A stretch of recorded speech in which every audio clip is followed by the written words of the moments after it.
Our parents and friends and our guests from St. Mike's and Taylor, who has come back to visit, and it's exciting to link back with him and find out what's going on in his life. And I'm very honored to be up here to speak about these three incredibly amazing women. And I would like these three incredibly amazing women to come up here.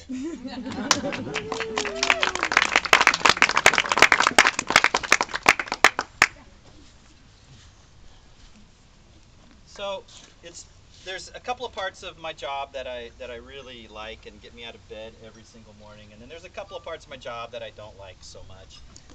Saying goodbye is something that I really hate. I hate that in a lot of ways, and so um, I don't feel like I'm saying goodbye to these guys, because at Sterling, you never really say goodbye. You just say see you later, and then they arrive and they help with projects, and they move here, and they're here long enough, and then we hire them, and pretty soon they're just part of us. So one of the things that is so important, at least about the way I approach teaching, is I really don't feel like I am a sage on the stage. I really don't feel like I impart very much knowledge. I feel like I sort of synthesize more information whenever we're all working together. And so I feel very much like a sort of a guide on the side.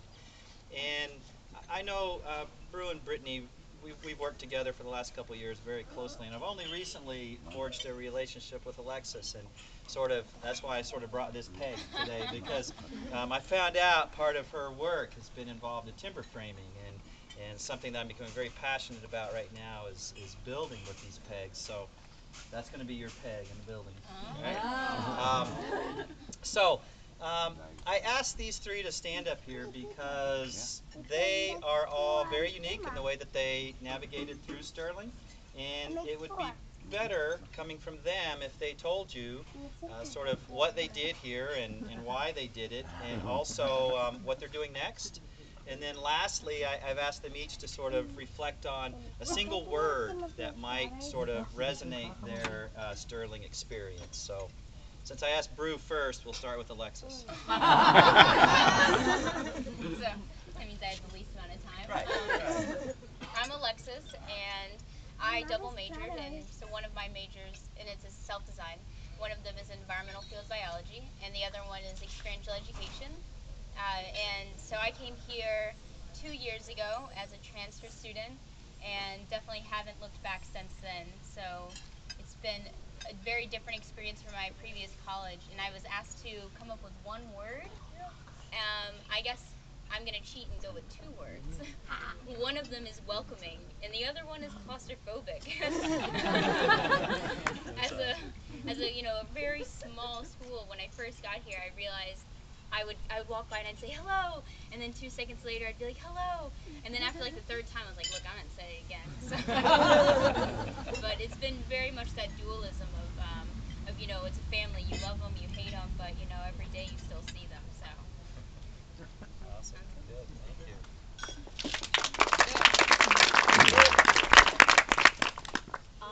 My name is Brittany. I transferred in from Linden State as an environmental major, and here it's considered conservation ecology. Most of my time I've spent concentrating on draft power and Rick's program because that's what I want to focus on here. So. Brittany, can you speak up a little bit? Sure. So next I have to become a real person and find a real job and stop playing around with horses all day. And one word that's described my experience here is probably 2 words again. It's strong work. Good. All right. So I'm Brew, and I did my entire college experience here at Sterling, 3 years to almost to the day. I think it was about a year ago that we came up for a weekend to look at this school, and 2 days later applied, and I think 3 weeks later moved my family in its entirety from Philadelphia to the inn that used to exist down the street, and then we sort of found an apartment within 2 days while I was already in classes. Next door to Rick, I fell in love with horses and inspiration along the way. Well, that was kind of one of the reasons I came here. But I self-designed in sustainable tourism, and did a lot of exploration in that field, both locally and globally. which has been an amazing journey, and I think a journey that would not have been possible anywhere but Sterling. And I hope there's a lot of more of that amazingness in my future. And one word, the first word that came to mind, I turned right around and said it to Rick. I said crazy, but good crazy. We moved here. My mother-in-law looked at me and she said, "Everybody at that school is crazy, but that's okay because you're crazy too." It works. That's great.